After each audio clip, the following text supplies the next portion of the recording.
Are you someone who takes financial security seriously? Are you someone who wants to be prepared for the unexpected events? If so, you already know the importance of having an emergency fund. But let me ask you this, where are you keeping your emergency fund? Most people think that just having an emergency fund is enough. They believe that as long as they have some money set aside for a rainy day, they are good to go. But the truth is, not all emergency fund placements are created equal. In fact, where you keep your emergency fund can make all the difference when it comes to how quickly you can access your money, how much interest you can earn, and how much peace of mind you can have. In this video, I will dive deep into the different worst options for emergency fund placement and review why they are such a bad choice.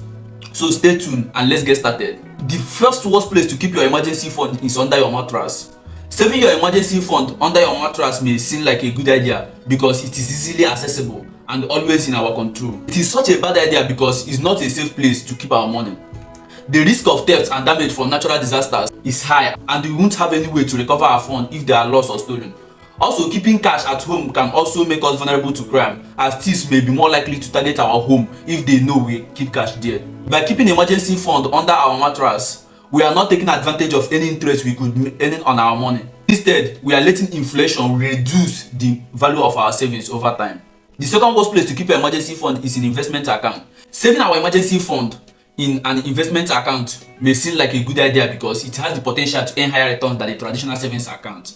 But it's actually a horrible idea because investment accounts are not designed for emergency. The value of investments can fluctuate significantly and may even decrease in value in the short term. This means that when we need the money in an emergency, we may not have enough to cover our expenses, or we may have to sell our investment at a loss, which defeats the purpose of having an emergency fund in the first place. Also, investment accounts can be subject to fees and penalties for early withdrawal. If we need to access our emergency fund quickly, we may face high fees or penalties for withdrawing our money early, which can reduce the value of our savings. Additionally, investment may not be liquid, meaning it may take time to sell them and access our funds. This could be a major problem in an emergency situation where we need access to our money right away. The third worst place to keep your emergency fund is in your checking account. Saving our emergency fund in a checking account may seem like a convenient and accessible option, but it's actually a terrible idea for several reasons. First, checking accounts typically offers very low interest rates, which means that our savings won't be earning much in terms of returns. This is so true compared to other savings accounts which offer high interest rates and are specifically designed for saving money. Secondly, having our emergency fund in a checking account may lead to temptation to spend it unnecessarily. Since checking accounts are often linked with our debit card, it is easy to dip into our emergency fund for everyday expenses, which defeats the aim of having a separate emergency fund in the first place. This can also lead to overdraft, which further reduces the value of our savings. The fourth worst place to keep our emergency fund is relying on credit card debt. Relying on credit cards for emergency may seem like a convenient option, but it can lead to serious financial problems in the long run. First, credit cards come with high interest rates and fees that can quickly add up, especially if we carry a balance from month to month. This means that we could end up paying much more than our original emergency expense, which could create a debt cycle that is difficult to break from. Secondly, using credit card for emergency can also harm our credit score.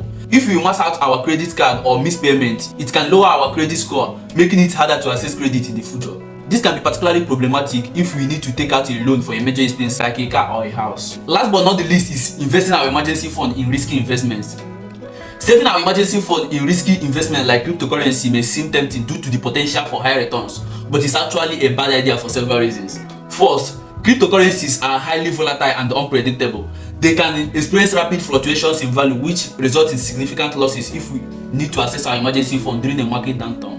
This means that we could end up losing a large portion of our emergency fund if we invest in cryptocurrencies for emergency purposes. Secondly, cryptocurrencies are not widely acceptable as a means of payment in many places. This means that if we need to access our emergency fund, we may not be able to use it to pay for essential expenses like rent, utilities, or medical bill. This lack of accessibility can make it difficult to access our emergency fund when we need them most, which defeats the purpose of having an emergency fund in the first place. Thanks for watching till the end. I hope you learn one or two things from this video, and if you do, share your views on the comment section, and also don't forget to hit that subscribe button for more videos like this. Till I come your way next time.